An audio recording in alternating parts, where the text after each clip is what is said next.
Welcome to Penrose Learning, where we make understanding easy. In this video, I will explain how to make quick time events in Roblox. We'll cover the easy method to integrate these engaging challenges into your game. Quick time events, or QTE, are interactive moments where players must perform specific actions within a short time frame. This guide will help you add dynamic, skill-based interactions that keep players on the edge of their seats, enhancing overall gameplay excitement and immersion.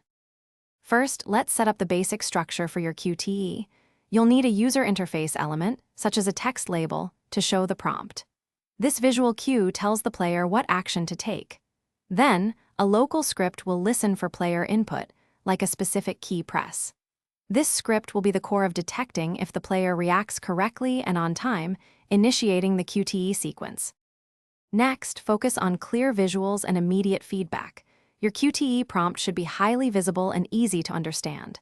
Consider using animations or color changes to draw attention. After the player attempts the QTE, provide instant feedback.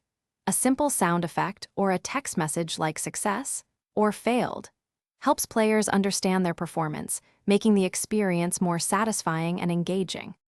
Finally, let's implement the QTE logic and timing. You'll need a timer to control how long the prompt stays on screen, typically a few seconds. If the player inputs correctly within this window, the QTE succeeds. Otherwise, it fails. Define what happens next for both outcomes, perhaps advancing a story or triggering a game over. This ensures your QTEs have meaningful impact on gameplay. Thanks for watching. If this was helpful, leave a like and consider subscribing. See you next time.